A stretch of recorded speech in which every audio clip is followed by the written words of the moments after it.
drill, the walkthrough, if you will, the last Tuesday night that we will use the AP poll rather than the official college football playoff selection committee rankings. Those come 1 week from tonight. We'll find out how, at least to start, the 12-team bracket will look. Glad to have you with us. College football playoff top 25 alongside Booger McFarland, Joey Galloway, and Greg McElroy. I'm merely Reese Davis. This is the second year of the 12-team playoff. I'm sure that you know how it works. There are some subtle changes this year, things that are improvements, to be candid, to the way things were seeded a year ago. So this is where it will start. 5 highest-ranked conference champions, they get automatic bids into the field, but they will simply be seeded where they are ranked.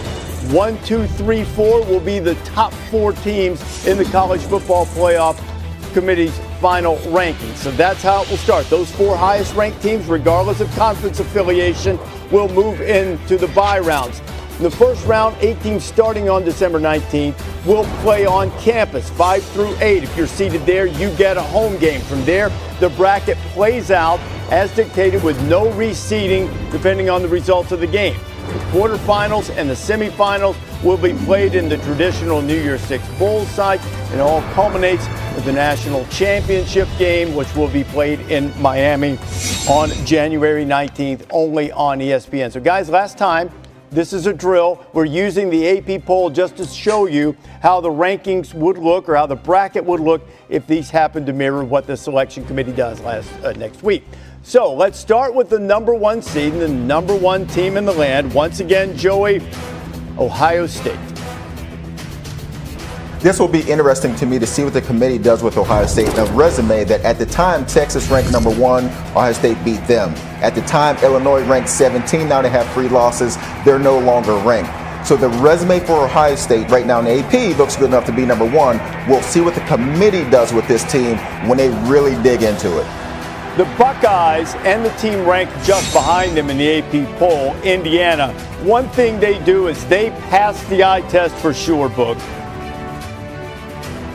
Without a doubt, and Indiana may have one of the best wins of the season by going out to Oregon and beating Oregon the way they did.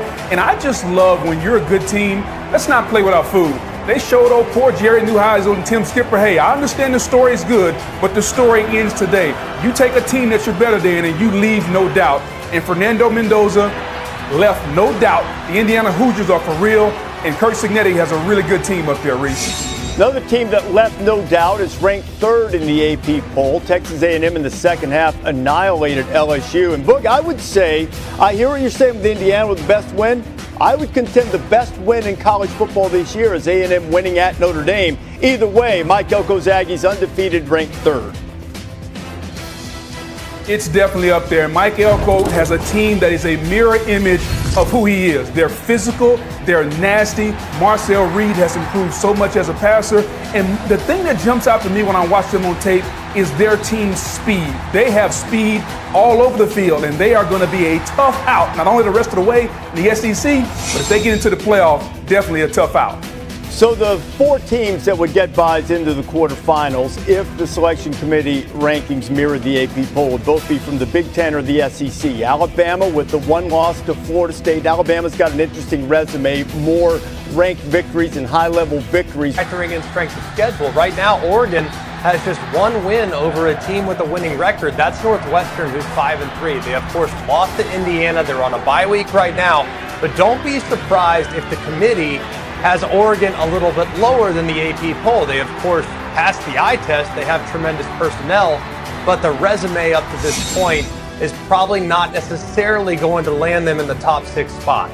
And a reminder, these first round, Georgia would have a home game, Oregon would have a home game, so too with the 7th seed, the number 7 team in the country, according to the AP, Ole Miss, Greg. And Ole Miss, I think, passed their biggest test of the year just last week when they went on the road and beat a 6-2 Oklahoma team. They, of course, lost to Georgia. They couldn't finish. That was an unfortunate result with how they played in the 4th quarter.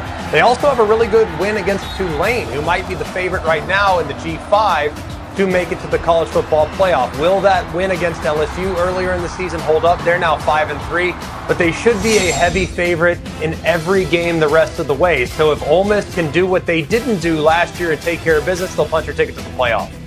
Under these rankings, the last home game would be awarded to the team ranked 8th. That would be Georgia Tech, and also, Booger, the first appearance in this bracket of any team not in the Big Ten or the SEC. No doubt, and they may not be the most talented team in the ACC. That goes to Miami, but in my mind, they're the best team in the ACC. Brett Key has built a team that's a spitting image of who he is. A physical team led by Haynes King. They will take you in a phone booth and they will beat you up. And Haynes King improvement as a passer is why I think they're the best team in the ACC. Georgia Tech undefeated. Of course, they've got that showdown with the Bulldogs coming up at the end of the season. Took 8 overtimes a year ago in Athens before the Dogs got away. Under this scenario, Vanderbilt, ranked 9th, would have an 8-9 game, a game on the road against Georgia Tech. The Commodores did what good teams do.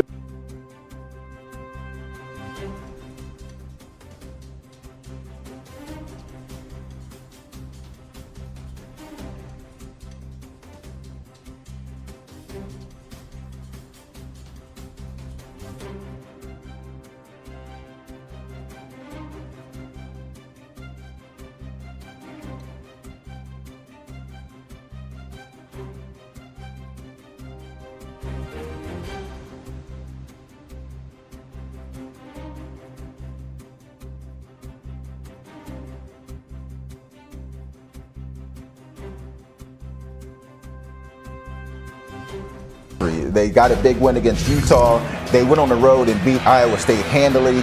They're on a bye this week. Later on in this season, they go on the road to Texas Tech. They go on the road to Cincinnati. So that resume won't be so quiet. But up till now, man, this BYU team just continues to win, and they're sitting at 8-0. Yeah, with some big opportunities coming up, like you referenced, Joey, and Miami on the other side, maybe the most important game of the year coming up this week at SMU. They're actually leaving the state of Florida for the very first time. Let's go on the road in cold weather at Virginia Tech and Pitt. But that win against Notre Dame in week 1 continues to hold up. Yes, they lost to Louisville.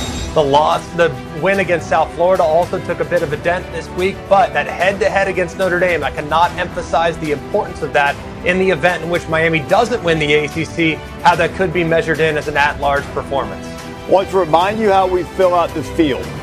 5 highest-ranked conference champions. So you have representatives from 4 different conferences among the first 11. So that means the 5th highest-ranked conference champion, regardless of where they are ranked, would get the last spot in the playoff. And in this case, it would be Memphis, who made it into the poll at number 25. The Tigers came from 2 touchdowns behind to beat USF at home last Saturday to put themselves in position and sort of throw the American into a big mess right now. USF has already